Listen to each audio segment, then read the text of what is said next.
about the Messi thing.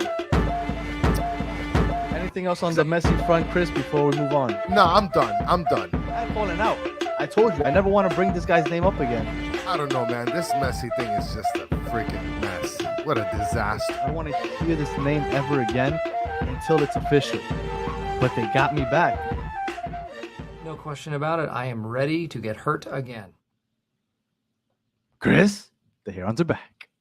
Welcome, everybody, to episode number 71 of the Battered Herons podcast. I am your host, Daniel Granada, and alongside me, as always, is Mr. KBD. How are you doing, sir? I'm not happy, man. I'm not happy. I don't like this. Oh, bro. We're freaking losers, bro. We're not losers. We haven't lost in like 14 days. That More, game 16. definitely felt like it felt like a Yes. big loss. Yes, a Fat draw losers. usually can feel a little better than that. That didn't feel like necessarily a great draw, but we're going to get into that and a lot more. And we have a special guest, somebody that we've been talking to on and off, trying to get on, and then sometimes he can't because he works, sometimes he can. Finally got him. And without further ado, let's bring on my main man, Austin, from the... Oh, man, where'd you go, Austin? There you are. My man, Austin, from the... Let's see. You are, I was about to say Battered Herons. From Heron Outlet. There we go. Sorry. Heron Outlet. And you got Messi and company. You get doing a bunch of stuff. How you doing, sir? Good. Finally able to make it. Oh, that's great. That's great. No, I'm super excited. I'm glad I was able to make it on. I think you guys are doing amazing stuff with the consistency that you guys are pumping out episodes and everything like that. And I've been a fan, obviously, for a while, watching you guys and buying your merch as well. You guys do a great job with that. Nice. So Thank you. to be on, I really look up to you guys, and I can't wait to get this conversation going. Yeah, man. You're one of the OGs of people that, at least me personally, that I was following with Inter Miami. So I've been following you for a while. And I had a question before we get started. Sure.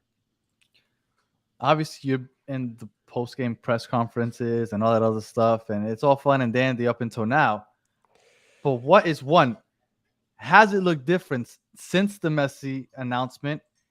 And if it hasn't, what are you expecting in the coming week or two? Oh no, it's looked different, Danny. It's already looked different. Okay. Yeah. I was talking with Chris before the show, with the Tata Martino introductory press conference before he was even the coach, when he was just being named the coach.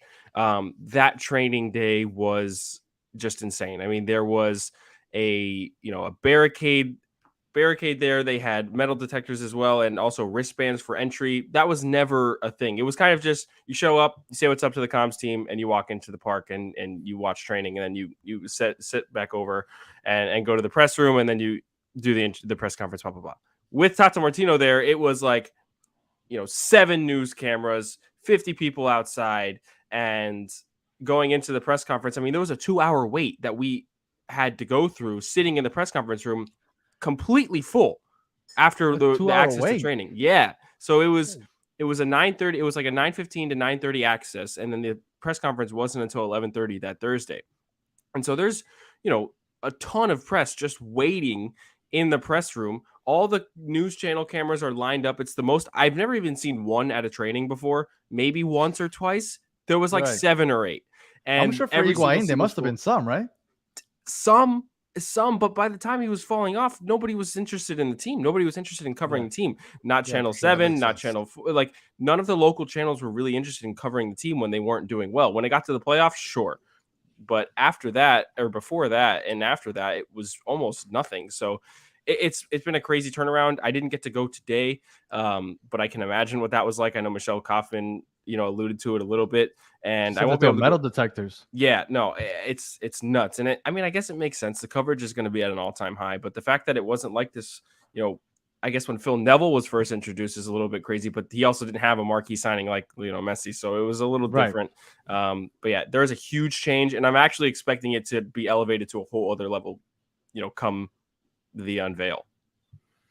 Well, I'm expecting the same. I know, like we were talking about those 2 games, July 1st and July 4th, the last 2 normal games you'll ever see at Drive Pink Stadium, because if everything goes according to plan, Messi should be opening up Freedom Park So Drive Pink Stadium from July 4th on will never be the same.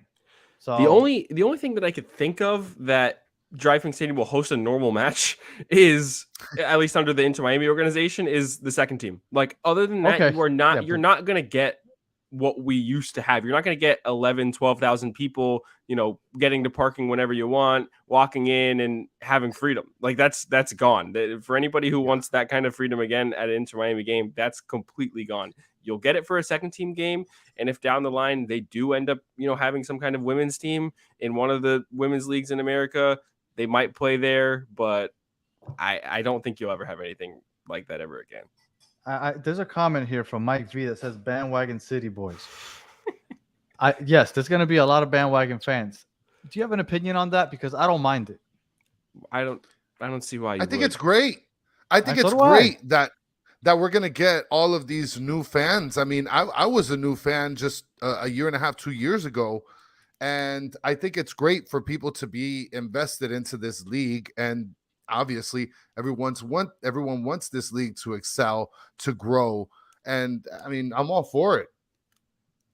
Yeah, I don't see a problem with it. I mean, it's natural. It's going to happen, and you're getting the best player in the world. Just enjoy it. Just enjoy it as much as you can. Don't try and be I'm the OG. I've been here since day one. Enjoy it with all these people because they're all here to support. Have fun. My hope Yeah, is man. that we have some of them stick around after Messi's gone. Indeed. And to Esteban Dito, I've heard that within the next 24 hours, you're going to be, if you're a season ticket holder, you'll be receiving an email in which you can RSVP for your season tickets. Now, I asked if you're going to be able to get an additional maybe ticket or two if you're already a season ticket holder, like they've done for other season ticket events, but I did not get a response. But yes, within the next 24 hours, you should receive an RSVP email where you can RSVP and get your seats for Sunday. I can add to this. I think that it's also going to be free. Don't quote me on that, but I think it is going to be free for season ticket holders. For season ticket holders, it is. It should For be. season Yeah, it ticket should be holders. free. And there was, I think, possible discussion of getting 2 tickets extra per account. But again, don't that's quote my me. hope. But there's some speculation nice. behind that. Just Yeah. keep an eye on your email. That would be awesome because I want to take my kids, so that would be awesome if they do that. Yeah, that's for sure. For Parking sure. probably won't be free though. Nope. Yeah. All right. So I guess let's get into the good stuff. This past Saturday, Austin, we went a full half season without one draw. If you watch the sister, you know Chris refers to this as kissing sisters. We didn't kiss sisters for a full half year. All of a sudden, 3 games in a row, and we're straight making out with them. Like that's just all we do now. Yes. Just 3 draws, bang, bang, bang. But before, who was it? Austin. Before the Austin game, we had 4 games left, and Chris and I said, if we can get 1 win, which would give us 3 points in the last 4 games, we'll feel decent. Not great, but decent about our chances. But we need to get at least 3 points. We need 1 win. We didn't get that win, but we ended up getting 3 points anyway. So I'm feeling okay right now. So before we get into the game, how are you feeling about 3 consecutive draws? I think it's a positive sign, especially considering the context of the situation and who's playing on the pitch, because I'm sure we'll get into it later, so I won't talk too much on it now. But who would have thought 6 homegrowns would get a draw in DC? That's kind of my thing. So I look at that as an absolute positive. Getting 3 points, is huge. It's better than what they were doing 7 games prior in the league. So I love that. And there's still one more game before we return to MLS with Messi for Inter Miami. So the game in St. Louis will be a tough one. However, an opportunity to get double what you just got and exceed expectations could be huge. And you also have a couple games in hand on Toronto above, and with a couple of wins, you're looming outside of 9th and 10th.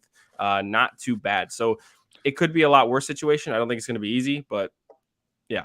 And we can get into the playoff thing in a little bit, but just having 18 points is rough. We do have a couple games in hand, and I think one thing that a lot of people aren't considering is the fact that the last 12 games that we play after Messi arrives, I think like 7 of them are against Eastern Conference teams that are ranked between 9th and 14th. Wow. So we can start hopping people eventually if we start winning those games, because we win, they lose. We start gaining ground on that. Yeah, and I think we're only about like 9-10 points behind. 8. What I want to say 8. 8. Yeah, 8 about points. 8-9 points. I haven't looked at it exactly, but I mean, hey, that's not that far. We're just a couple good games away and a couple bad from, of course, the teams above us. I mean, look, we spoke a little bit, Danny, and we're gonna get a little bit more into details. But before I do, I want to shout out Daniel Rubio. Thanks for catching us live finally, man.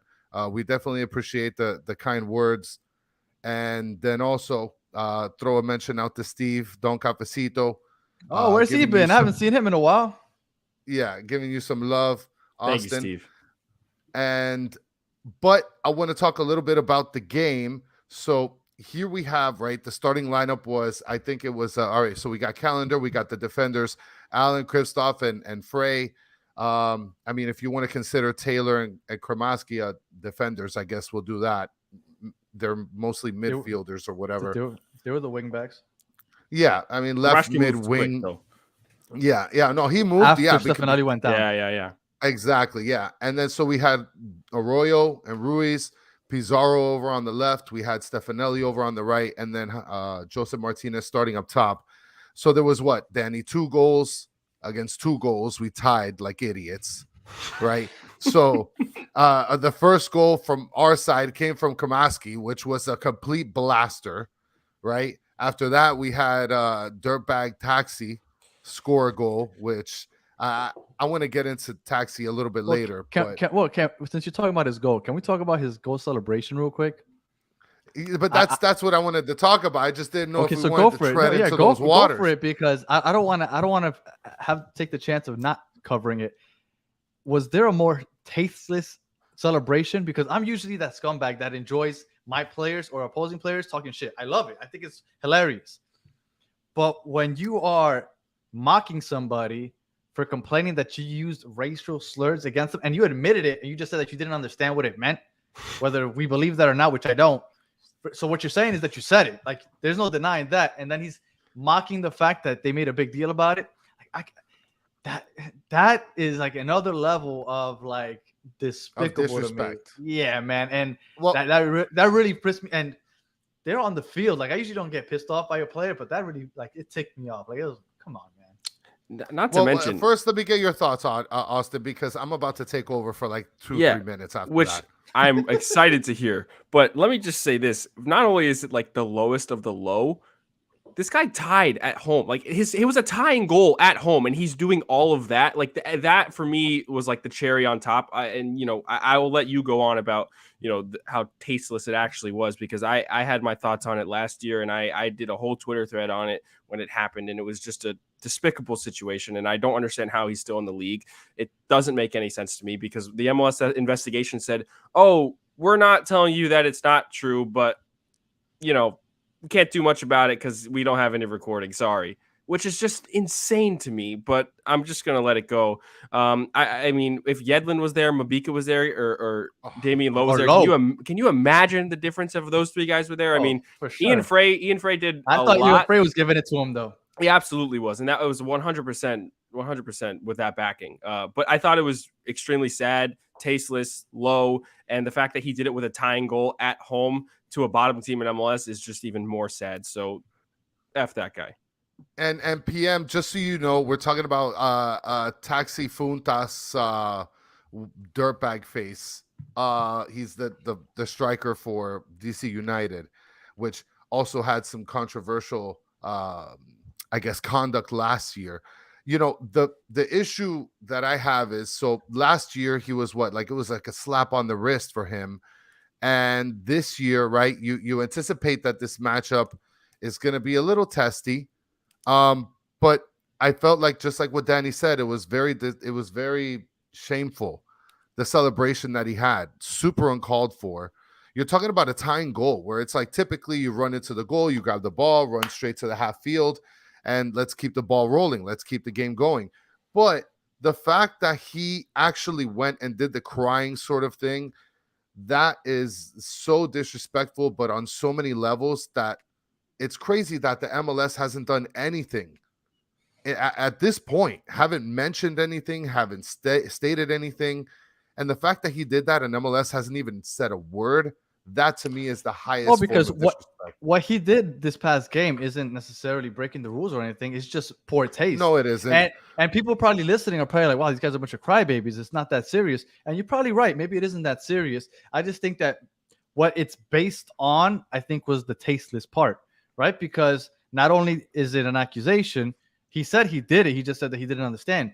So if you don't understand and you feel sorry, you don't give that celebration. I felt like giving that celebration when no one was like, F you, nothing happened to me, and you keep crying about fuel it. to the fire. So I just thought it was tasteless, and I don't want to spend too much time on it, but I did think it was tasteless and that we should address it, even if it was just for a little bit. I hope Wayne Rooney ripped into him. I absolutely hope Wayne Rooney ripped into him. Wayne Rooney pulled him from the game last year. Right, he did. But like, imagine as a coach, you see your player doing that for a tying goal in the 70th minute in a home match within the league. Like, you deserve 100% to be ripped into by your coach, and for a coach that, for Wayne Rooney, I think, pulling him off was the right thing. So it kind of, speaks to his moral values.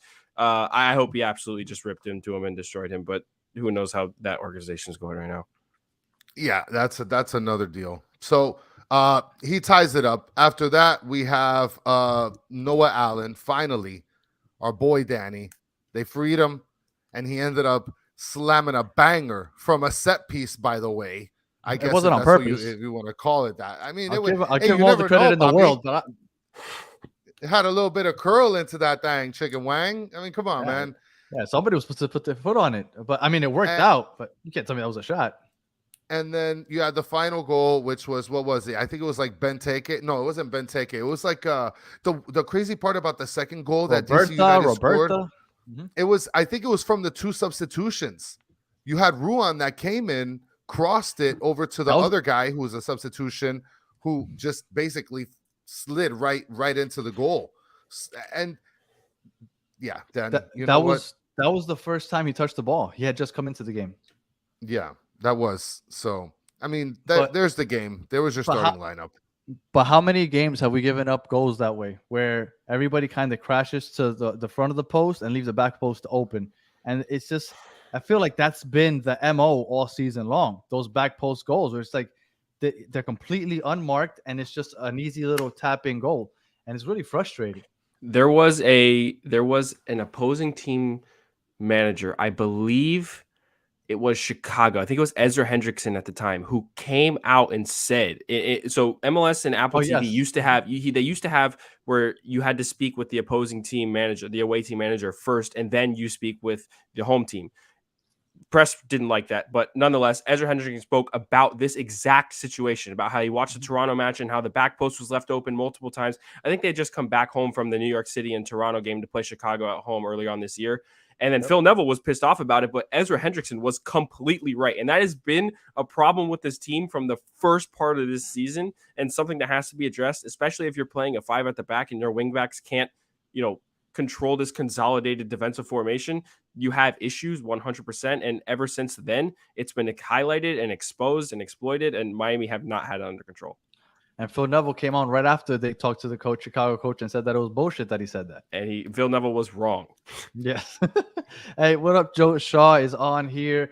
If you guys haven't listened to the Miami Fusion podcast already, go ahead, for you old heads, or even people that want to just know what MLS team we had for a solid 4 seasons before we won the Supporter Shield and somehow ended up losing the team anyway. October 6th, they're going to have an event where they have a bunch of people. I think it's going to be a live podcast where they have a bunch of people from Miami Fusion coming in and talking. So watch out for that, October 6th. Listen, he got a jersey. He got a Fusion jersey that's fire. I need to hit him up and see how he got that. I need to see how he got that, because I've been looking around and they're hard to find. No, Joe Shaw's big time. You can't get what Joe Shaw gets. Yeah. No, Joe Shaw, don't big time us, Shaw. Let us know if you find. Let us give us the plug, baby. All right. So, Chris, Saturday, you said you were unhappy with another draw. Going into this, I thought if we got a draw, I would be okay. I wanted to win, obviously, but we needed points. We need points. So I'm okay with the draw, especially given the fact that we're playing with nobody. So, Chris, you aren't satisfied with the fact that we got the draw? No, man. I mean, that kind of game, like, we had that in the bag. We had that in the bag. Yes, we did have that in the bag, man. Yes, we had that in the bag. Like, you had 2 slip-ups on defense right? You know what the sad part about this whole thing is that the 2 goals that we had were brilliance from our young players, and the 2 slip-ups that we had on defense were bad plays from some younger players. Now, I mean, one of them could be debatable on whether it was Kristoff or not, but for the most part, we're talking about a really great performance by some of the young players that would have been better if we had the win. If we would have just played a little bit better on defense, or at least not slipped up and given up the first goal to Taxi, then I think we would have walked away with a win. I mean, what do you think, Costin? I don't have a necessarily differing opinion, but I don't think that Miami deserved a win in this one. Like, I don't think that they played well enough to deserve a win. Drake Callender stood on his head.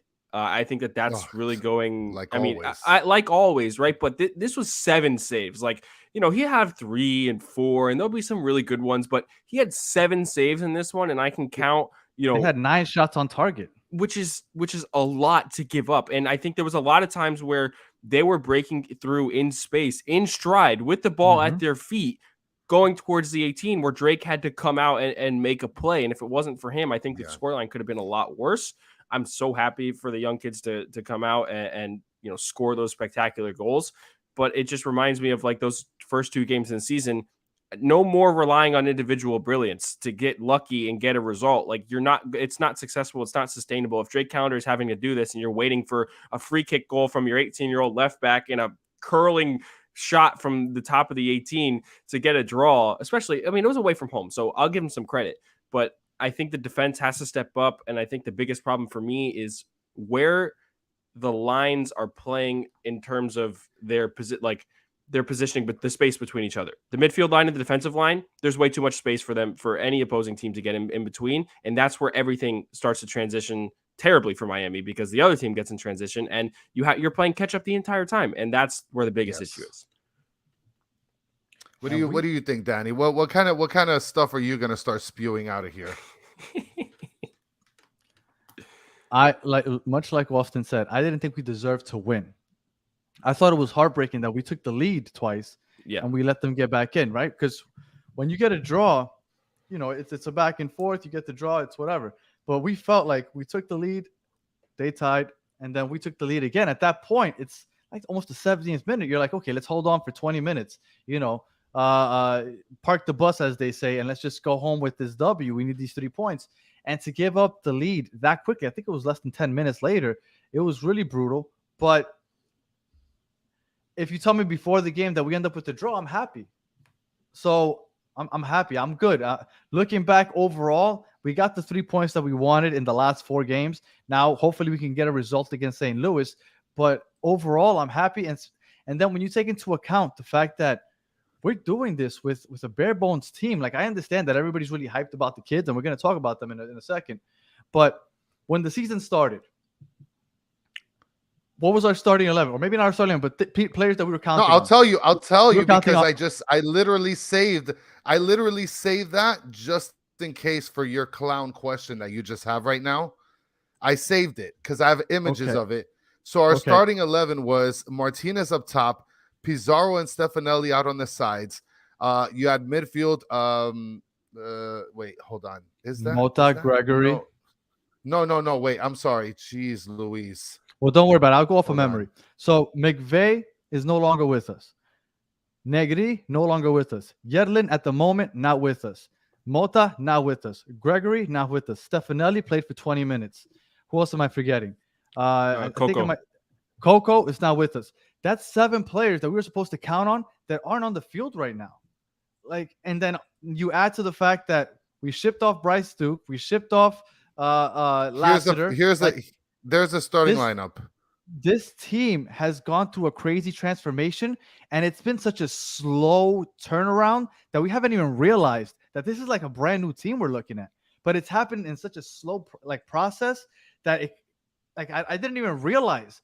We're looking at a completely different team right now, and that's without Messi and Busquets and Alba joining the team. We're talking about right now, before those acquisitions. We're looking at a completely different team, and I don't want to say that it's worse or not for the better, but I mean, it's a bunch of young kids.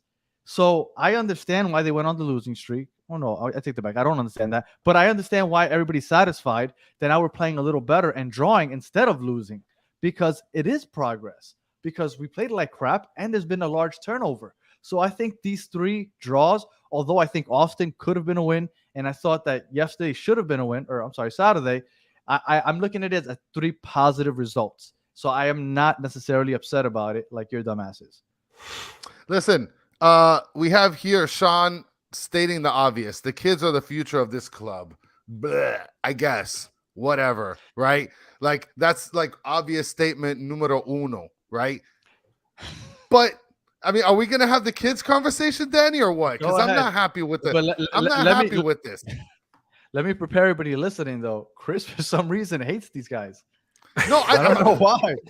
I'm going to prepare everybody just so you know. So you want to hear, if you're ready to hear somebody just talk nonsense, prepare yourselves because Chris, for some reason, hates these guys.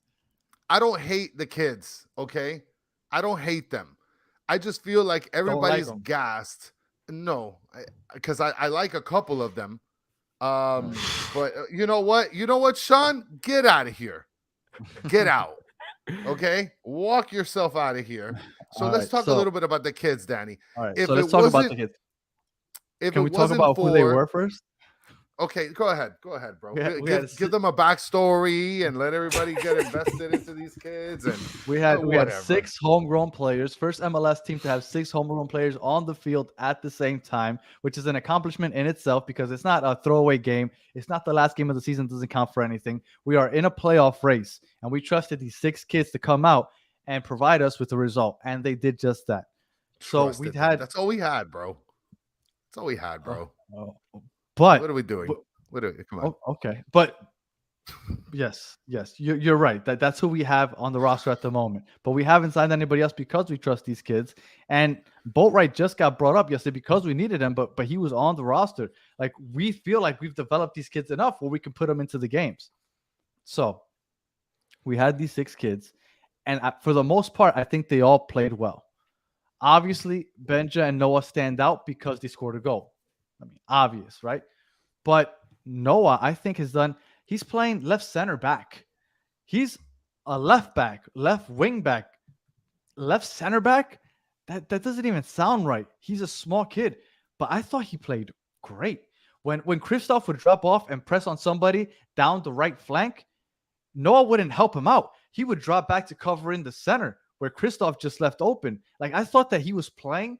I'm not going to say he was playing the greatest center back of all time, but for somebody that's 18, 19 years old, I thought he was doing a great job. I think the mental game is there, and he's just going to get better. So I love what I saw out of Noah. Benja has always looked good. I thought he looked better than he did the week before playing right wing back.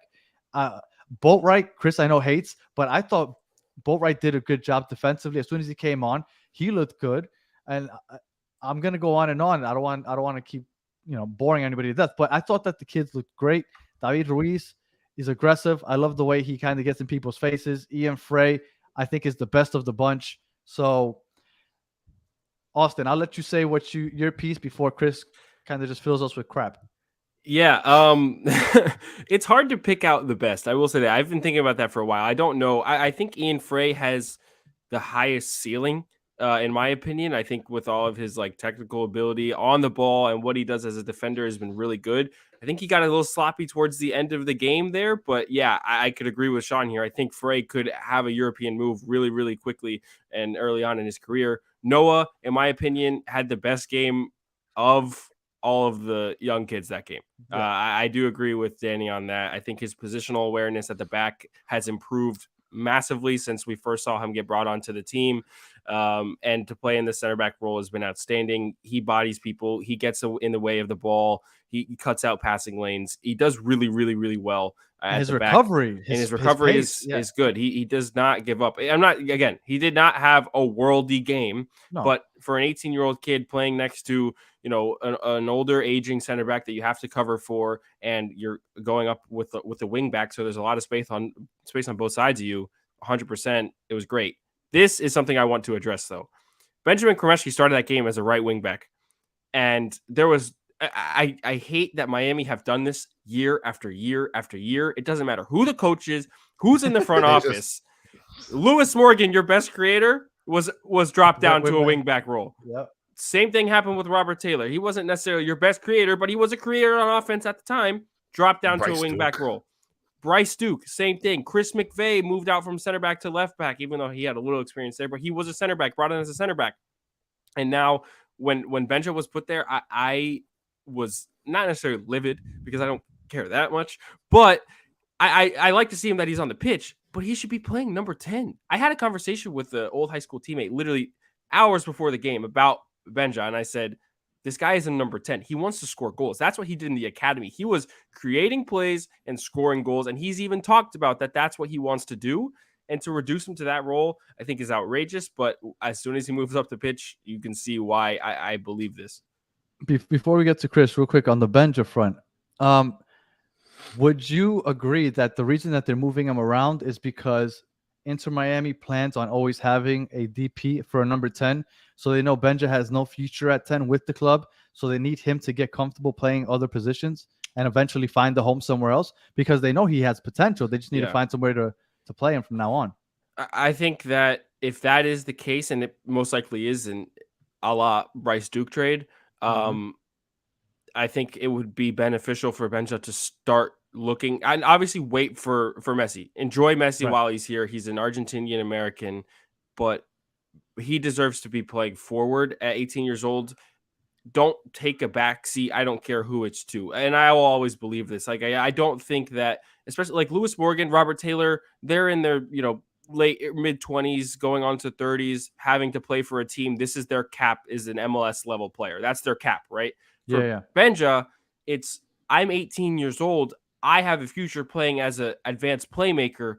I need to play as an advanced playmaker. I don't want people and scouts to see me as a right wing back. I don't want the Argentinian national team or the U.S. men's national team, wherever he ends up choosing, to see me as a wing back or as an 8 or as an 6, wherever he ends up playing.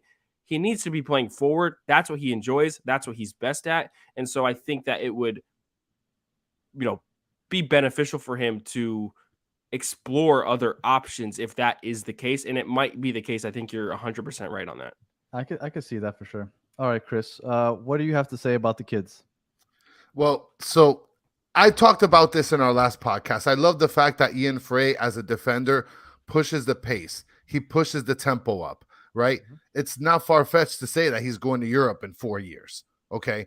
But his defense yesterday was not great, okay? I was literally, while you guys were talking, I'm listening, and at the same time, I'm trying to get screenshots of the game, because the first goal, number one, Boatwright is running behind the person that he's trying to defend, right?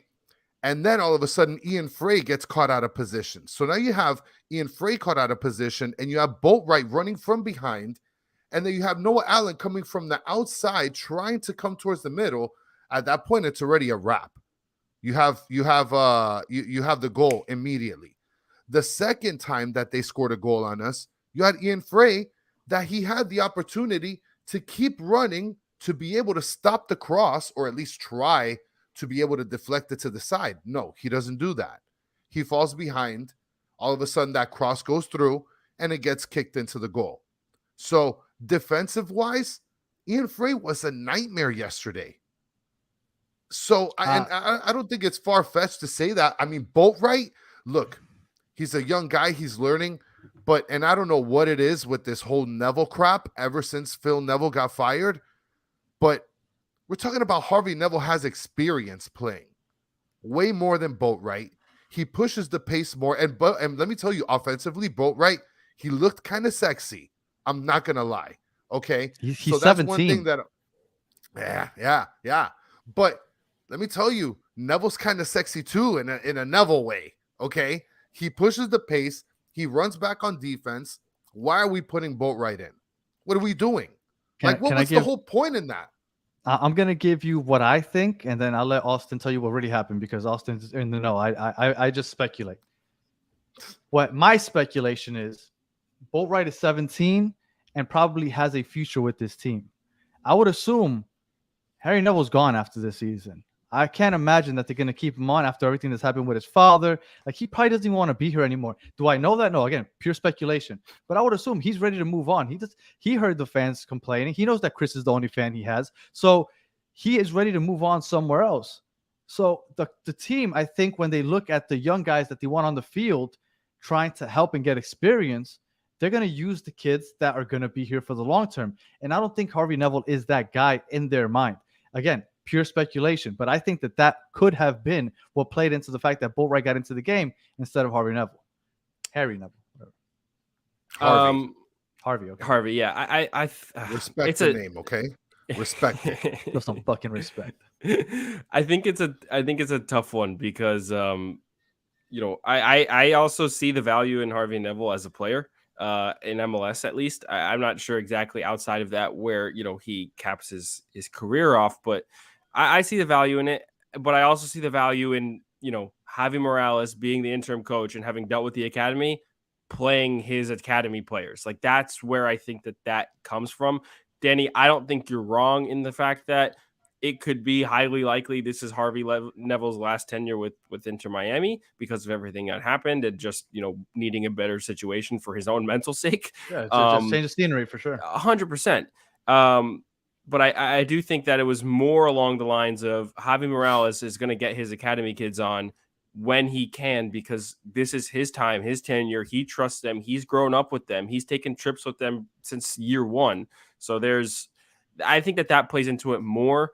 But I would have liked to see a Harvey, appearance, because I do think there's value in his style of play and to what especially happened in this game as well.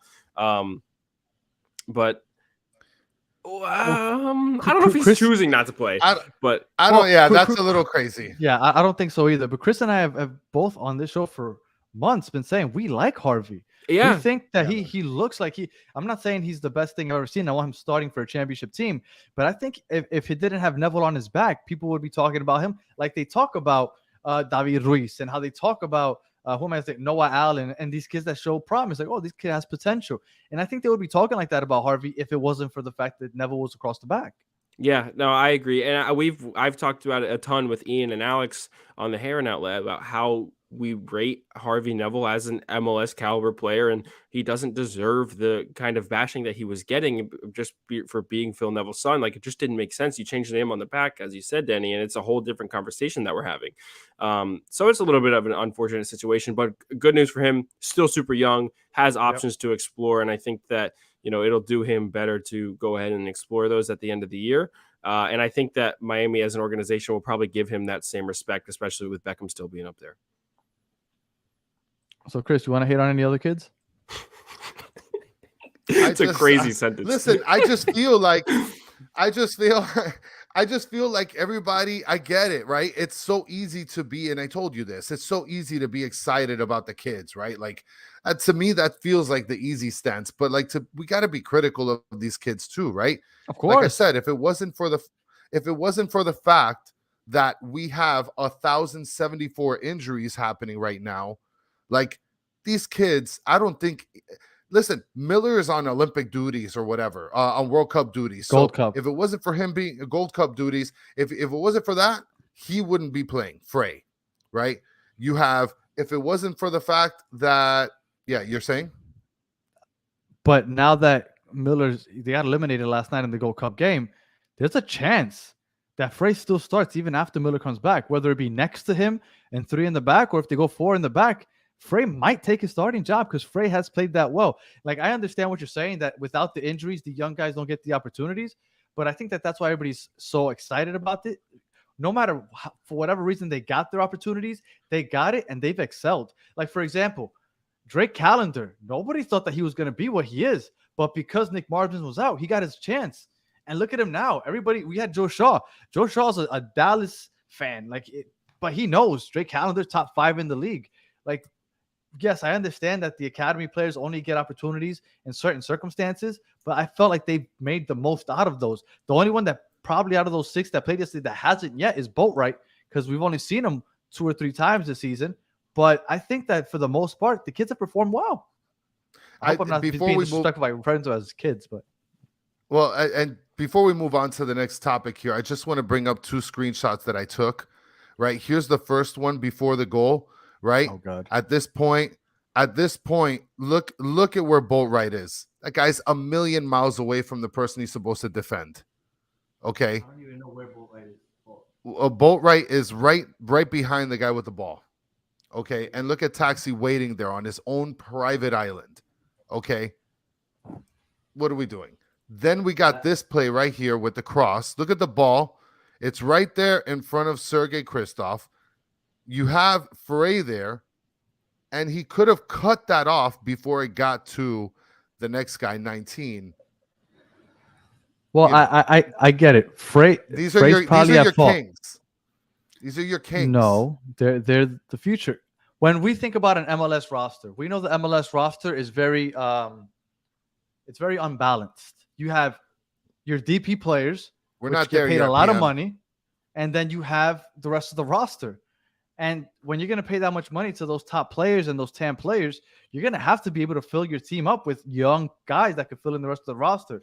So that's why this academy thing excites everybody, because it gives us the opportunity to fill in the rest of the roster with these high-level players that are going to get paid a lot of money. Like, we need to count on these role players, especially when we're bringing in those older guys. Like, we need somebody with some pace and energy to kind of be covering for Busquets and Messi that isn't going to get back. And what we used to say about Negri, where he didn't get back on defense, Jordi Alba, he's great offensively, and I'm not saying he's bad defensively, but in a transitional league, he's going to have a hard time adjusting to getting back as often as he has to in this heat.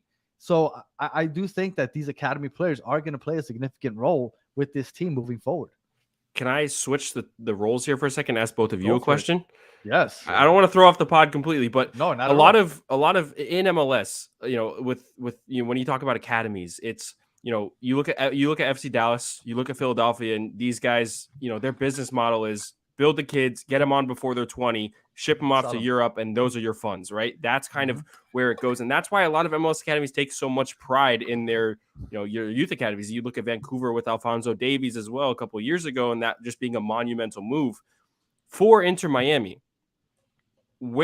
How do you find the balance of, okay, we want to end up shipping these kids off to Europe to make some money, or we want to have them on the supplemental roster for what Danny was just talking about, when you have the luxury of a billionaire Miami-based owner who's willing to spend the money to go ahead and get the players that he needs season after season? Like, how do you do that?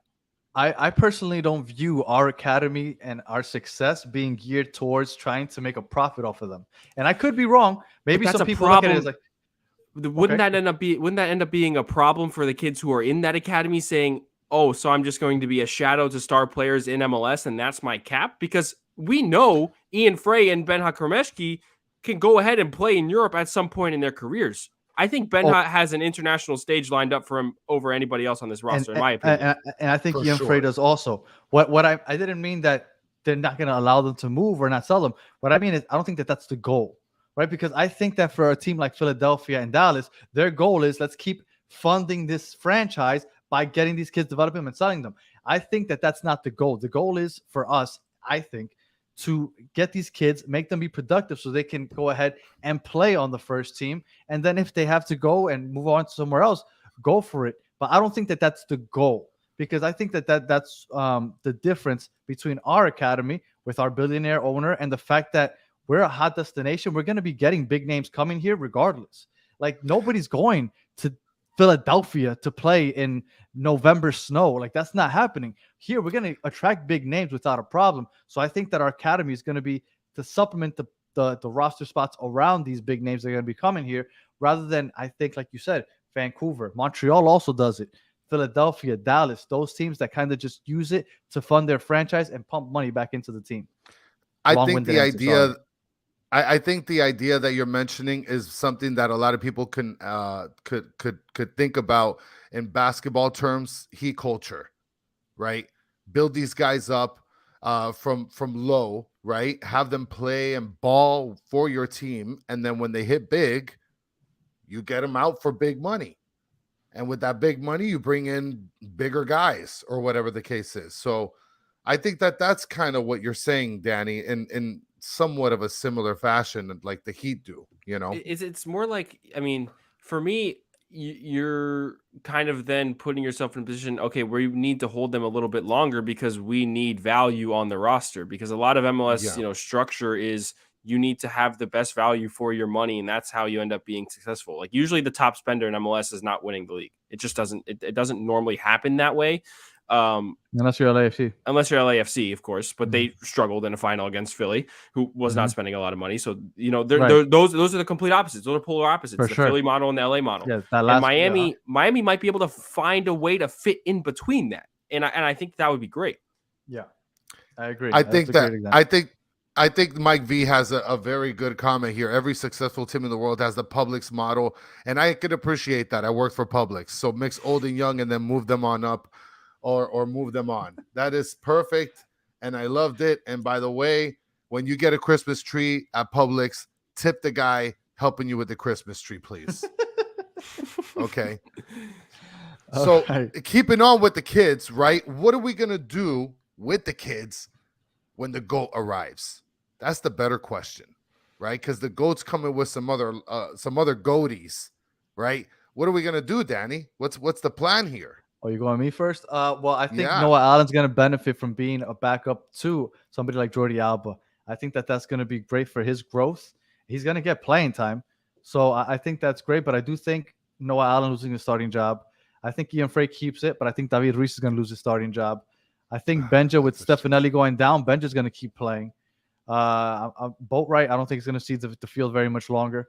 And I know I'm forgetting somebody else, but I do think that a lot of them are going to go back into, onto the bench, basically backup roles. But I think that they're going to benefit from it. And I think they're going to come in as subs. But I think this is all positives. I understand that it's going to suck for a lot of people when they see that everybody's been hyping up these homegrown players and all of a sudden they go from playing 90 minutes to not playing at all. So I get it. But remember, like, they're not in their early 20s. A lot of these kids are literally not even 20 yet. Like, I think that they're well suited for the future, and I think that they're going to learn a lot from the players coming in, and I'm excited for it. But I do think that they're going to lose a lot of playing time. Austin, what do you think? Yeah, I think it also depends on a lot of what Tata Martino wants to do, because, he was asked about the academy and he said that, that's the staple of the club and he wants to keep it up. The young kids, it's a promising thing. But depending on the formation he plays and exactly who he wants to bring in as substitutes, because these guys aren't going to go 90 minutes every single game, I think that you will see some of them get play time. Izzy, most likely not. David Ruiz, maybe as a late, 6 to come in. Benja, I think, is the one that probably will start games. Yep. Ian Frey, too. I think that if you look at a back line of if he goes with 3 center backs, right? If Tata goes with 3 center backs, who are those 3 center backs? 100%, in my opinion, it's Miller, Kristoff, Frey. I think Noah Allen loses his spot there. It's Miller, Kristoff, Frey. You'll have Jordi Alba, of course, DeAndre Yedlin, of course, as the wingbacks, Arroyo and Busquets as a pivot. And then going forward, those 3 spots are just wide open other than Messi, because I don't know if it's going to be Campana and Joseph. I don't know if it's going to be Benja. I don't know if it's going to be Stefanelli if he's healthy. I think with Sean's comment here, I think that you need Arroyo because Frey has an ability to get lost, and you also don't want somebody who wants to be on the ball a little too much with Busquets in the field. Frey loves being on the ball when he was playing CDM. He loved it. And I think you need somebody like a Gregory that is okay staying back and helping out the defense. Arroyo, which, by the way, and Arroyo's fast. Yeah, and Sean just mentions 31-year-old Arroyo and 34 Boosie, no speed. I mean, we're not talking about Ian Frey is not exactly a cheetah either, right? Like, I mean, he's fast, but he's not that fast, right? I mean, he's just pretty good. And by the way, just so I can, give some context here and talking about the kids in the last game, I don't think that Frey plays bad consistently. I feel like last game was an anomaly for him. It was, yes, Danny. Don't you can put all the faces you want. Backpedal. No, I'm not backpedaling. I'm just offering a little bit of cushion. You came with still images and everything. Get out of my face. That last game was a disaster for him. He had a lot of good plays also, though. He had good plays and he had bad plays, and we tied. You had good, you had bad, and you suck. How about that? Chris, do you think that the kids are going to get some playing time once Messi shows up? Listen, I think that the right kids are going to get the playing time. I think Frey's going to get playing is the one time. I keep forgetting to bring up. I'm sorry. Which, by the finally way, came to me. Ascona is like a secret beast to me. Like, I don't understand why he doesn't play often, but I guess because his competition is pretty thick. Ruiz is somebody that it's really shameful, not shameful, because he's going to be losing his time to Busquets, but it sucks to see him not be able to get time because he does deserve it. He busts his ass everywhere. Kramashi, that's a man. That's a man body. Yeah, Okay, he's getting. getting he's getting playing time, no doubt about it. So I mean, look, the kids are good, man. The kids are good, but Kramaski, Ian Frey, and I hope Noah Allen gets time. Those are the only kids that I see that are going to get time. Everybody else, they're going to have to kick rocks on the bench, unfortunately. I was ready to cook, Lucas. Trust me, I got the recipe down and everything, Baba. This guy Danny's holding me back. This coming Saturday, I think Noah Allen, even when Frey comes back, when Kamal Miller comes back, I still think Noah Allen starts, but I left wing back. I don't think he's going to lose his job until Jordi Alba comes back. I think the Robert Taylor ends up on the bench or playing up top where Stefanelli was supposed to be, but I don't think they keep Robert Taylor at left wing back with Noah being available. Robert Taylor has been the most invisible player of all time. Like, oh my! Does anyone notice him on the field when he plays as in a wingback role? Because I don't. Not when he plays as not a when wingback. He's a wingback. Yeah, you don't. Yeah. I mean, the impact is like literally, it's zero. It's literally zero. You know what I've noticed, because I've wondered the same thing, and he takes his. Well, that's what I was about to say. He does take his defensive assignment very seriously sometimes because he hesitates to push up. He's constantly caught in the middle of the field. When you're a wingback, you're expected to push up, and he hesitates, especially if the ball isn't on his side of the field. He'll stay back. So I think that's why he disappears, because he doesn't help out on the offensive end when he's a wingback, because he doesn't want to get caught flat-footed, I guess, because on the transition. So I have noticed the same. I think you lose a lot with Robert Taylor when you play him at wingback. Yeah, I just don't think it makes sense. And by the way, Mike V says that that Kramaski is overrated. Listen, Ben Krem, he's a problem. Okay, Ben Krem is a problem. And when they finally put him up and took him away from right wing back, whatever they had him at, is when he started to do better. So, and that's the same thing that I feel about, with Taylor. I feel like when he plays a defensive wing back, whatever, what are we doing? Like, this guy wants to attack. This guy wants to make plays. He's creative. Let's let him be creative. When we're pulling him back, we're holding him back, really. Well, there's going to be an open spot coming up eventually. Come on, Lucas. Come on, Baba. Because Pizarro, I think he's played his final game. Strictly for the fact that because Messi's supposed to arrive supposedly tomorrow, I don't know if that's true, but if he puts pen to paper within the next couple of days, and I would assume before Sunday when he's officially introduced to the fans, you're not going to have Pizarro play Saturday night and then introduce Messi Sunday night, because Pizarro has to be long gone before Messi can put pen to paper. So I think that Pizarro has played his last game. You have to. So it's not necessarily that Messi. It's because Messi and Busquets are happening at the same time. You have to get rid of 2 DP spots. Right. So I know you guys. Right. Didn't they already buy down Gregory? So no, maybe we don't know. It's not public information. But when Michelle, MLS is just, it's crazy with this stuff. But MLS. Or Michelle Kaufman in her article said that it's expected for the club to go ahead and do that when Jordi Alba was announced. We don't know if they went ahead and did that yet. I don't know how that process works in terms of like the timing and what you need to put what paperwork in or whatever. By the way, great video on the GAM thing. I watched that before I jumped on. Great job explaining all of it, because it's really hard for a lot of people, and I've had to read the CBA like 20 times since 2020. It's ridiculous. And for those, if anybody watched it or didn't watch it, we made a GAM video, and just so you know, that's like the basic of basics with GAM, because there's so much else that goes into it. You get more GAM if you miss the playoffs. You get more GAM if you make the Champions League. You can trade your GAM. Like there's so much that goes into it, and I'm not gonna get to it now. I don't want to bore everybody, but yeah, that's the basic of the basics. But yeah. As for Pizarro, I don't think it makes sense for him to play Saturday. I think you're right about that. I don't know if he'll even train this week. I don't think it really makes that much sense. I don't know if he was there today. If anyone can quote me on that, I didn't get to see. I was working. But it wouldn't make sense time wise. So I think he has possibly played his last game for the club with the the Athens rumors really kicking up rather than LA Galaxy. There's a back and forth now. I don't know if there's a battle between the clubs for compensation and what Inter Miami are trying to like leverage. But that's an interesting development and something I'm keeping eyes on, because maybe Miami's just trying to play their cards right and get the most value out of a player that they have to have gone. It's kind of a hard sell, but it is. They're going to do it. But when you have a bidding war, then all of a sudden, then you can't sit back and let them kind of just go ahead and see what they offer.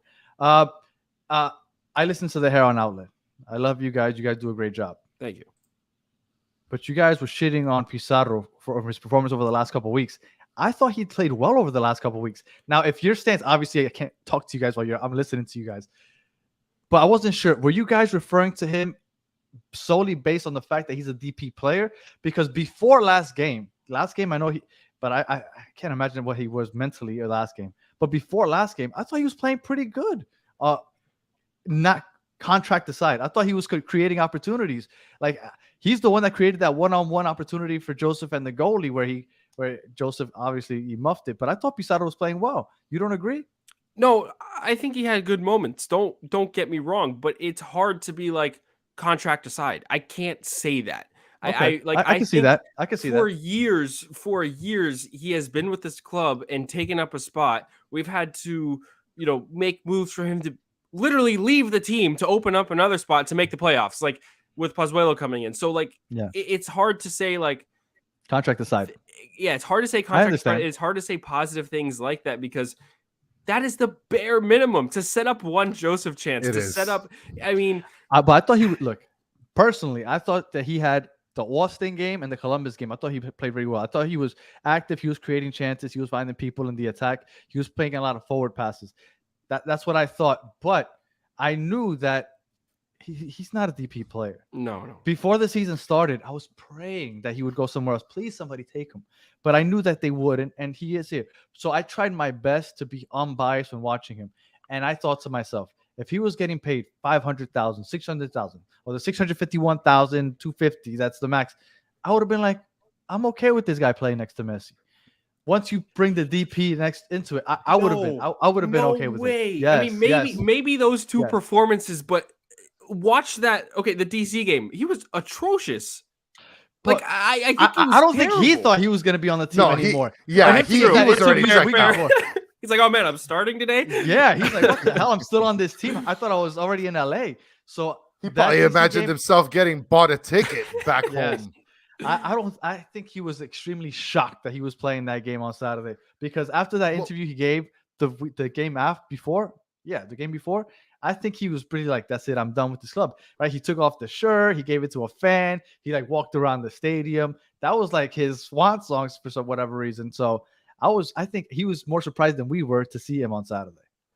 Well, and I think it's a little bit of the discussion that we had a couple episodes ago, Danny, where it's like we were talking about Pizarro, how well he looked, but since he has the stigma of the DP position, right, the DP slot, like at this point, of course, you got to take the DP along and just be like, come on, you're not performing. Sucks. Here's a ticket to wherever the hell you want to go. I don't know what Vaca Loca means, which is the guy that runs around with fireworks displays on his back. Zero directional coordination. Now, you know who I see with that description that Mike V just gave? I compare Stefanelli to somebody that runs out there and is just there for the cardio. Like, I've gone out there to play like 6-on-6 indoor, and there's people that are like, yeah, I'm just here for the cardio. I just like to run. I get my steps in. And that's how I see Stefanelli. I see him produce nothing positive, but he's just running around like a madman. So I give him that he's not just, lollygagging, but to me, he does nothing productive. So to that Vaca Loca or whatever he wrote, I see Stefanelli as that guy. He's that cardio guy. But I've never rated Stefanelli. I've never rated Coco Jean.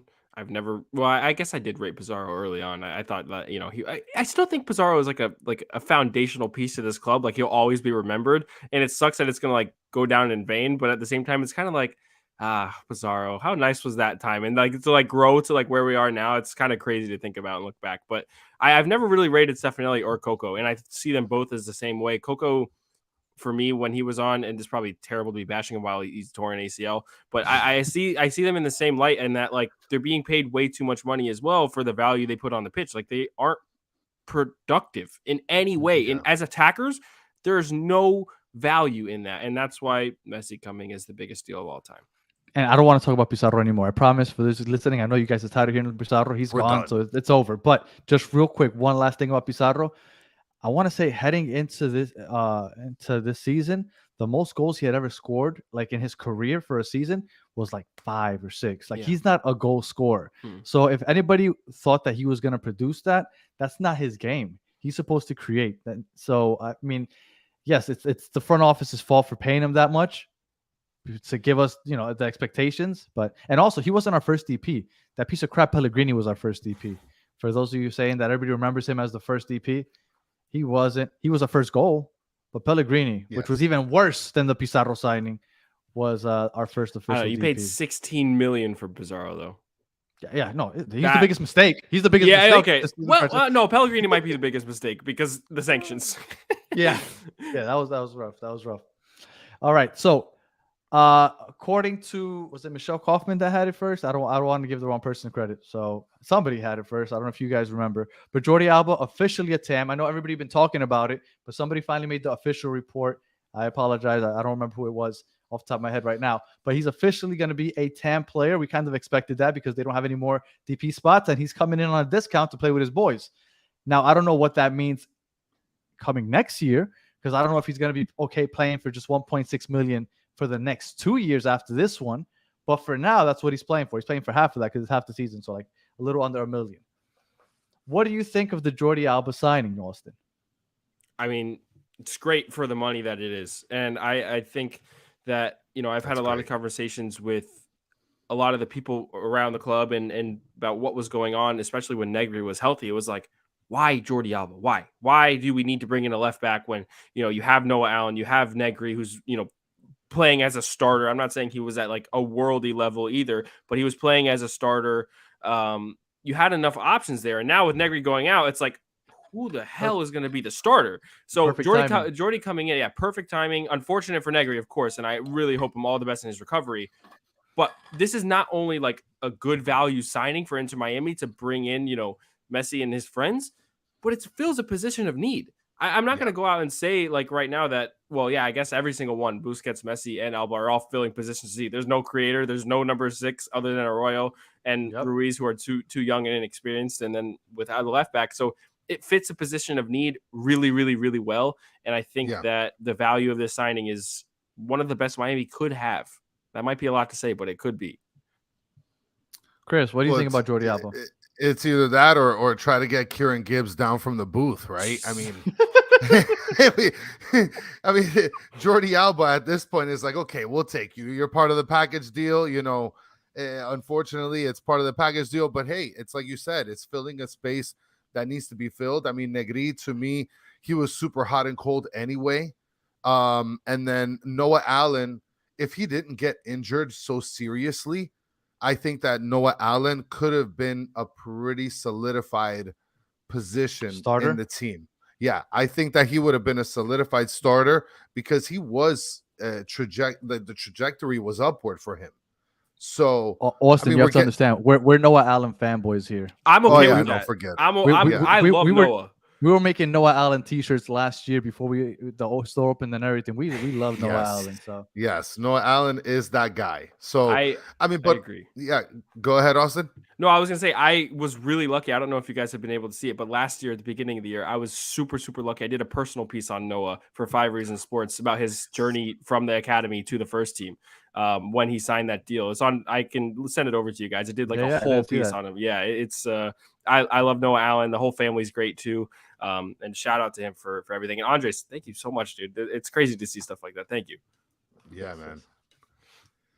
So, like Austin was saying, Jordi Alba fills a need, one that we didn't realize we were going to need. Because I remember when those rumors started a couple months ago, we're like, why Jordi Alba? It makes absolutely no sense. Yeah. We even have Harvey Neville, is what we were saying at the time. Now, all of a sudden, Negri goes down. Harvey Neville doesn't play. Boatwright's the only other option. Chris is upset about it. So we need Jordi Alba. And Jordi Alba is world class. and he's only 34 years old. I don't think he was a consistent starter for Barcelona anymore, but he started consistently for Spain this past, I think it was Leagues Cup. So Jordi Alba is still a world-class player. So I am very excited to see him play. If you were happy with Negri, Jordi Alba does what Negri does, but he does it better.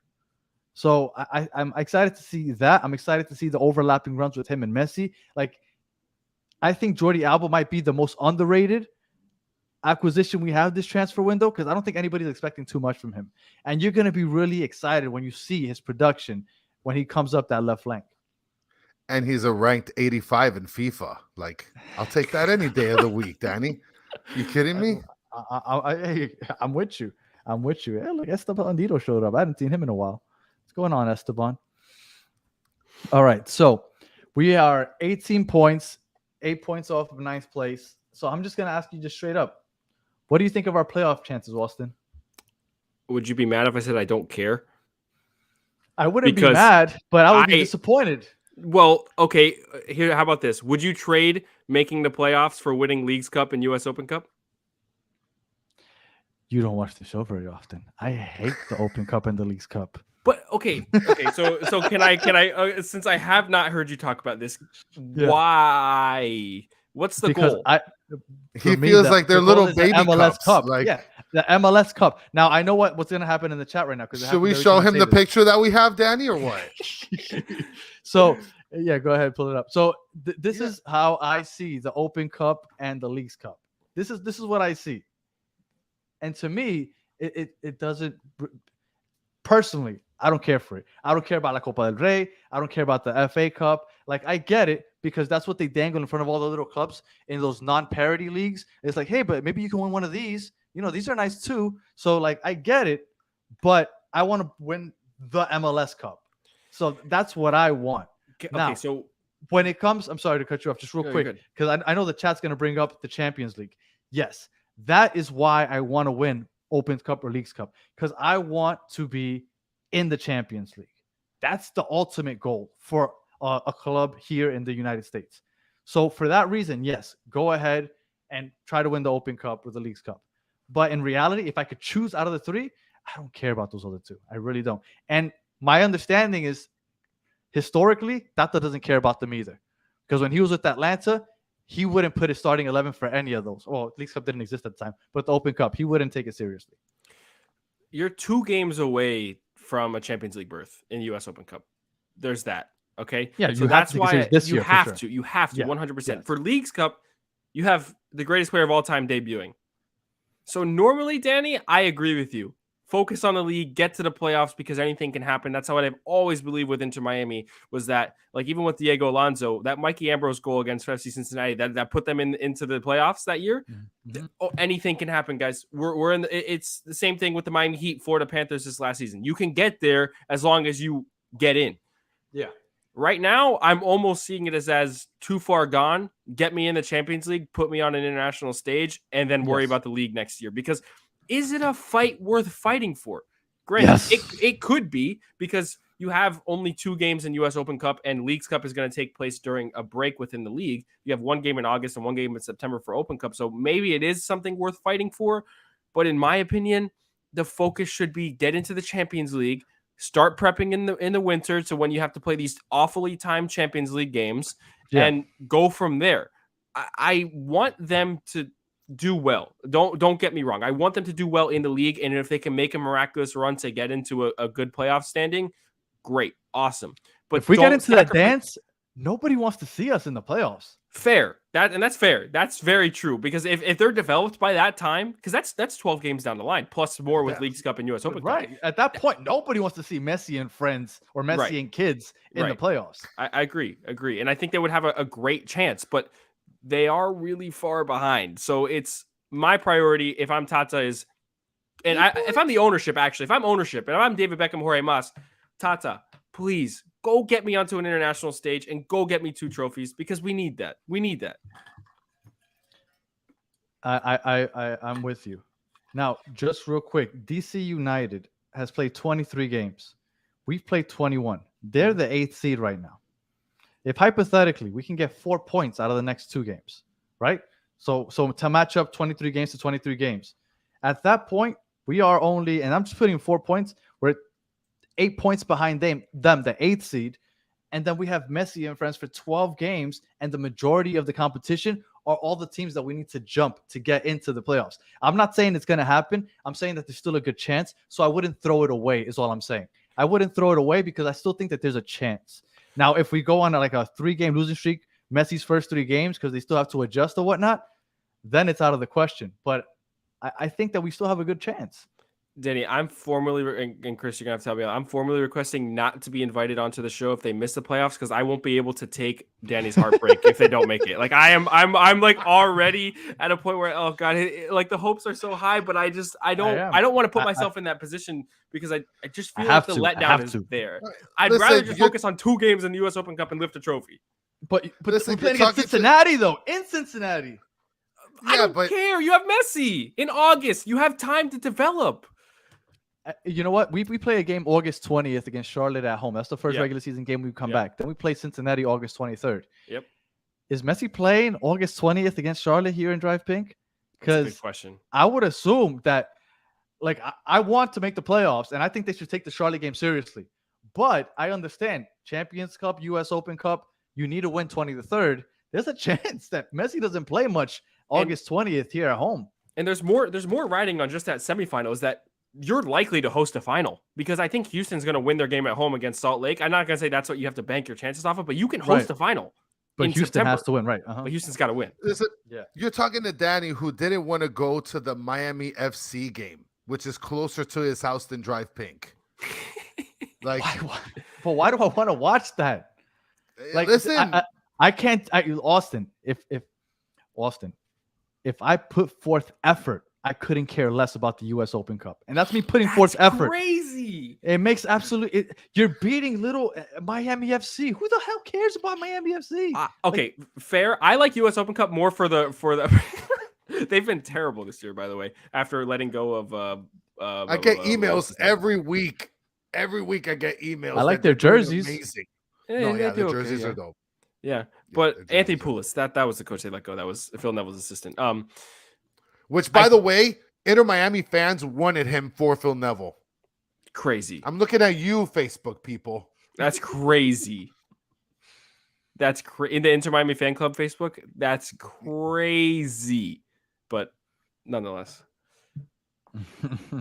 Well, I'm a crazy person. I was about to say Sean doesn't like me, but it was somebody else that wanted to beat me up last episode. I forgot what his name was. Started with a B. I forgot. All right. Well, again, I still think we have a chance. I'm not with you, Austin. I still hope we make it. But I am gonna go ahead, and we were doing pretty awful against. Yes, I know we were doing awful against Miami FC, Broward Heron. I understand that. I want to play against other top level teams in the tournament. That's why if I had to pick one, I pick Leagues Cup over Open Cup. And I know everybody's like, oh, but it's the tradition. You get to play against the lower teams in your city. Like, I don't care. Like, that matters in England when, like, England's the size of Florida and you're playing against neighborhoods that you literally, like, one stadium, you can probably see the other stadium from your stadium. Like, I understand why that matters over there. Over here, we're so spread out. Like, I don't care about beating Alabama, Birmingham, or what. Like, I don't know who that is. I found out that team existed right before we played them. And then we beat them and I forgot about them. Like, the U.S. Open Cup, I think, is silly, and I don't understand why people take it that serious. And for the record, our commissioner doesn't seem to take it too seriously either. That's true. I think it's more for the smaller teams. I'm not gonna. I agree, Daniel, that it's more for the smaller teams rather than an MLS club saying like this is the most important competition. It's not. But if you are lucky enough for your second team to get you all the way to a position that Miami are in right now, then you take it serious. And I agree with that kind of formatting. Yes. But for the USL teams and the USL League One teams, and even for like Sacramento last year, right? Exactly. Which I wish they would have beaten Orlando. But I also see the value in US Open Cup, and this is just kind of on a local level. It does get like that, like FA Cup, when you talk about the qualifying rounds. And I will take you out to a game next year when they have qualifying. Actually, this year, later in September, we'll go to some random park in the middle of like nowhere in West Palm Beach and watch 2 random clubs you've never heard of battle it out to try and get a U.S. Open Cup spot. I'm telling you, pay? No, it's free. Okay, well, see, I'll go's free. Chris wanted me See? to spend like $20 on the Miami FC. I'm not paying no $20. It's not like I go by It wasn't myself. 20, I it was go like with my 15, family. It's bro. $80. I'm not gonna take me and my family for $80, and then my kids are asking for popcorn, ice cream. My son gets tired by the second half. It's too much of a hassle for a U.S. Open game. Listen, you could have gotten a freaking Cuban sandwich from outside of FIU Stadium for like $4. Like fed your whole They had family. some good you food know? trucks, dude. They had some good food trucks. Yeah, that I believe. No, but I Danny believe. doesn't know because he didn't go because he's an ass. So All right. still sticking with local level, Austin, and thank you for the reminder here. Guys, for all of you that are still tuning in, please do yourself a favor and get the license plate. I'm only saying it because my wife got me the license plate. I love her. Thank you for that. But I can't get the license plate because we're still missing 1,400 other people to get the license plate. That's a Okay, let's try to beat out Dan Marino. Okay, guys, let's try to beat the Dan Marino plate and go get the freaking plate, please. We were talking to Traveler about this last week after our show was over, and he said that Orlando did something that was pretty interesting, is that they had people signing up for the plate in the stadium. Yeah. And I don't know if I don't want to quote him because I don't remember exactly, but I think he explained something about they waived some type of fee. We're not that far, Sean. So regardless, what I think it would be a great idea if Inter Miami does something like that, where you go and you have people sign up for that in the stadium. People don't know that this is a thing. Hopefully, watching this, some more people might actually realize we have a potential license plate. We just need more people to sign up for it. And also, if you're watching and you work for the team, you're a rep or whatever, bring it up to somebody. Go ahead and see if somebody can bring these sign-up sheets into the stadium, because I promise you, if you put that out there by gate 1 or gate 3 or one of those gates, you'll get people signing up for this, especially if you could waive whatever fee it is that Trav was telling us about. So do that, because I would love to have that plate. I haven't gone because every time I talk to Chris about it, he's like, yeah, we still need another 2,000. I'm like, yeah, okay, I'll just wait. Listen, so I just so I can respond back to Sean where he's saying we're not beating Dan Marino. Dan Marino's stupid plates only sold 691. He still needs 2,300. Guy doesn't even have a Super Bowl. Okay. We have 556, 556, and we're still missing 2,444. Dan Marino, go win a Super Bowl, bro. You're not even top 5. Boy. Well, somebody that has won trophies. That might be a little drastic. That might be a little drastic. Yes, I agree with that, Austin. No, but I have to ride with it now. I am with you, Chris. I back you on that one. All right. Everybody's Sunday. gonna hate me now. Yeah, they hate you already. So on Sunday, we finally have somebody in Miami that has won trophies, and that is Leo Messi. It was announced 8:00. We're finally going to get that season ticket holders event. Have you heard football podcast? Have you heard anything? If you want to talk football, there's a Battered Fins fans where we talk Dolphins. If you ever want to join in, that's going to go live Tuesdays at 8:00 starting next Tuesday. All right. Have you heard anything about Sunday's event that maybe we haven't heard already? Because all we've heard is it's Sunday, it's 8:00. Within the next 24 hours, people are going to be able to RSVP. Have you heard anything else about that event? Live entertainment. That I don't know if you had heard as well. Live entertainment. A lot of speeches. I'm assuming from all of the big names. Jorge Mas, David Beckham. I think could be in town. I think the Beckhams are in town, so you can expect that as well. Free for season ticket holders, which is what has been reported as well. Other than that, not much. I think it's called the Unveil. I think that's what they're naming it, and that's what I had to apply for on the media credentials. It's called the Unveil under a special presentation kind of thing. There's not much other than that. There isn't a lot of information out right now that I could go ahead and actually. I don't know it. If I did, I don't know if I could say it, but if I could, I don't. I just don't have it, and I wish I did. I do think that we'll hear a lot more within the next couple of days. I think tomorrow, possibly on July 11th, whenever you're listening to this, there's a possible, couple of announcements coming up to where it will be talked about formally. It's just that Miami can't say anything without pen to paper. Right. They really can't say much. They say the unveil for presentation of players, but they don't say who. They're not allowed to, not even in the press release. So I read the entire press release and I did not see Messi's name one time. It's Right. just kind of, you have to imply these things as of right now. Right. So I think that for the most part, it's kind of just what you are expecting right now. I will say this, expect a lot of people, because I think that they're expecting a lot of people. Obviously, the media check-in is at 5:00 and the event is not until after 8. So a 3-hour window for when the media is able to get there, that points to all signs of it's going to be packed. It's going to It's be gonna be a packed. movie. Oh my God. And I think that this will be the first time we see the new security levels as well. Keep an eye on that. It's going to be nuts. Well, and hopefully they're better than last time, because we still got kids running on the field like if it's, no problem. Which, Yeah. I mean, God bless them. Let them have their fun. Hopefully they don't get arrested. Don't encourage that. It's so I'm dumb not to run out in the encouraging field. it, but I'm just saying, like, if you're gonna do it, at least try to juke a couple security guards on your way to go see a player. Don't just drop on the floor. Did that for no Yeah. reason. What are we doing? You're gonna do it big. Just real Right? quick. No, Danny? No? No. No Just real quick. condone? It's Battered Fins fans, not Battered Oh, I'm Dolphins sorry. fans. They're all Sorry. good. I know that we said that everybody's tight-lipped about the whole Messi thing.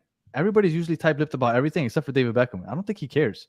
He started taking pictures with the mural, right? He was like showing off the jerseys before they actually got officially released.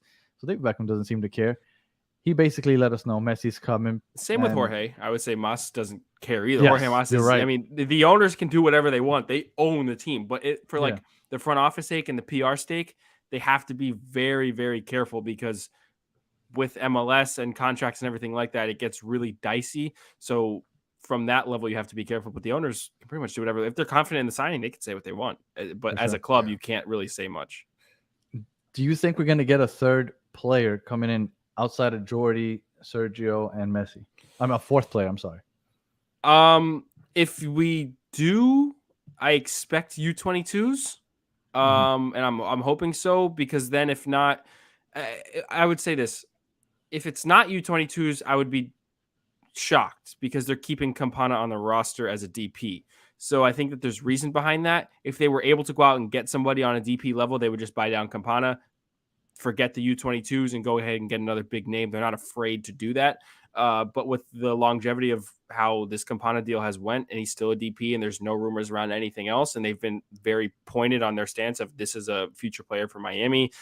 We see him in terms of the plans. They're going to probably go ahead and take advantage of that initiative, hopefully better than a lot of MLS clubs have. For sure. And I don't know if you had a chance. Did you see all the murals popping up? I did. We've one of the contributors with Messi and Co. saw one in Miami and posted it today, and it got a lot of love. And I saw it too. And I mean, I want to go to Wynwood just to see them. Like I would dope. literally drive down there. I live in Broward. I would drive down there just to see them. Well, there's a couple, yeah. There's a couple, and they started way early too, way early. But there was one Yeah. that was posted today that I thought was absolutely beautiful. It speaks volumes. I'll say that. It does. Yeah, it's super nice. Super nice. All right, Austin, as we wind down, we went way over what we usually do, but all good. We love talking to you, Austin. Sorry we're keeping Thanks. you so long. No. I That's love what it, happens man. when you guys have a good time, and thank you guys for the chat. Austin is fucking awesome. No, this has been a ton of fun, guys. Ton. So, Austin, we usually have an episode on Wednesday nights at 9:00 where we preview the coming game, but you won't be with us on Wednesday. So, figure we can get your thoughts on St. Louis today. I guess we'll give our thoughts on Wednesday. I'll just tell you that I think we got a chance. What do you think? I haven't watched a lot of Western teams. That happens every single MLS year. I don't watch the West if I don't have to. Right. But for Miami's sake, with Tata being there, having the entire week, I do fancy chances to get a result. I don't think that this team played scared away from home against DC under Javi Morales. I think that you won't have any roster changes leading up to the match, and these young kids after that performance are going to have extremely high confidence levels. And as much as, ability on the field matters, I do put a lot of value in these kids playing confidently, because they do have the ability. And this might just seem like a cop-out answer, but I'm backing the kids to go ahead and get another result. I think there's fight there. This seems like such a PR answer, and I'm like vomiting in my own mouth, but I think that they have a really good chance to get something done. I think that the defense does need to tighten up for Chris's sake. for his mental sake, because if not, we're going to get so many more screenshots in the next episode that I can't wait to Yes, tune you into. Yes. I want them to go ahead and do it. I want to see 2 strikers, by the way. I hope there's 2 strikers. They got to find a way to score goals in a Me good too. manner. St. Louis is going to be tough to crack, and they're also going to be tough to stop. So it's going to be a test, but it's a test that I'm ready to see because I think they could live up to it before Messi comes. Tata's historically just very aggressive as a coach. Yes. So, And you need that against the Looking St. Louis forward side. to it. Yeah, Looking it's forward going to be to fun. that. Listen, Danny, so we're going to do it, right? Lucas just came on, said, Chris, don't forget the question, new guest. It has to come. But before I get to the question, I need to tell all of you guys swipe on your phone every single day, 1 billion times a day. Do us a favor, move that thumb, subscribe to the channel, press like. Don't be lazy, bro. If this is like the second time or more that you've watched us, do us a favor, bro. Press a couple buttons, all right? It literally takes you 2 seconds. Now, back to where we're going, okay? We got this puppy right here. For those that are listening, we got 5 pieces of steak, 6 pieces of toast. And if you're still listening and haven't seen this picture, you need to get on YouTube and do the same functions with the buttons. So, Austin, where are we going with these steaks and toasts? I was hoping this was coming. I really was. I did see this with Fernando Fiore. So, oh man, I've never been asked this publicly before. I'm a 3-3 guy. I'm a 3-3 guy. I'm a 3-3 guy. I don't believe you, Austin. I'm a 3-3 guy. No, I sometimes I like a 2 for the steak. Toast, I do not like at a 4 at all. If it's a number 4, I'm not happy with it. It has to be like a golden brown. Same thing with marshmallows. It's got to be golden brown. If it has a little bit of black to it, I'm not a fan. 3 is a good steak for me. If I'm cooking at home, I most likely goes to 2. If I order at a restaurant, I go into a 3 just to, I get scared a little bit when I go to a restaurant. So I go 3 for the toast and 3 for the steak. I felt like you almost said 2 for the toast, but you went back to 3. So we're good. No. The 2. I mean, I didn't even see anything on the toast for number 2, but I think it's 3-3. Jonathan, thank you. Broward Heron, thank you. I've been locked in. I was ready for that. Let me tell you something. There's some people that have toast in a 1. Basically, just bread. It's not even toast. How do you spread the butter? That's maybe they Whipped put butter? Pam on it. Pam. Oh, That's that's crazy, dude. gross. No, please, no. No, I don't understand it either. All right, well, we've gone way over, but again, when you're having a good time, I just lost track of time. Austin, thank you for joining us. Let everybody know where they can find you. All the million things that you do. Yeah, you can find me on Twitter. Everything's there at Austin Robillard. It's right below just my name. 5 Reasons Sports Network. I've been with them since 2019, doing articles and local soccer coverage. We just started the Messi & Co. podcast. We have English and Spanish versions of it. So if you want to check that out, you can. Obviously, with the Heron Outlet, I've been with them for a couple of years. Ian and Alex are absolutely amazing and have bared with me through this really busy time. So I want to thank them, of course, and give them a shout out. They've been doing an amazing job. I think they're 2 of the most respected reporters in the game. So go ahead and follow the Heron Outlet. They deserve all the love there. And yeah, the Heron Outlet, 5 Reasons Sports, Messi & Co. and my personal Twitter. You'll find everything. And I want to say again, Battered Herons, you guys are doing an outstanding job. The consistency levels are great. I think it's something that a lot of people take for granted. It takes a lot of work to go ahead and do this every single week, multiple times a week. So shout out to you guys. And I am more of a fan than I ever was. And I appreciate everything that you guys do. And I'll be wearing my shirt very, very shortly. I appreciate that. Awesome. And thank you for that shirt. If you guys want, go ahead, batteredfans.com. If you put in Messi10, that's a promo code to get 10% off everything up until Messi's debut. And look at Manchester United. Okay. Lucas is in the chat, man. I have to represent. Okay. I got Old Trafford in the back there. It's a huge thing for me. Look, we're about to go off a tangent, but I need to know, have you ever been to Old Trafford? Because that's a dream of mine. It's a dream of mine too. And I've not even been to Europe. I've only been to Asia. So I need to go to Europe in general. Wow, you went to Asia before Europe. You are not normal, very unique. Yeah, you're a very unique person. Let me tell you. Usually, it's like Europe and everything else. Yeah, that's interesting. Yeah. All right, Chris. Anything for the people? You're an asshole. Thank you. All right, thank you for that. I appreciate it. As always, I hate you. And if you are listening on audio, thank you for listening all the way to the end. If you are watching on YouTube, thank you for watching all the way to the end. And everybody that's still in the chat, we appreciate you guys. You guys are the best part of this show. And he said 10% off of $150 isn't a lot, bro. That's $15, man. That's $15, bro. You're gonna have Jeez. 50 more bucks later than you did. That's the shipping. No, that's more than the shipping. Jeez, You people know are what? ungrateful, man. Look, All right. Sean, if you got a problem with my Marino comments, go ahead and take it to the Battered Fins fans. We'll go ahead and we'll post that up later too. So Yeah.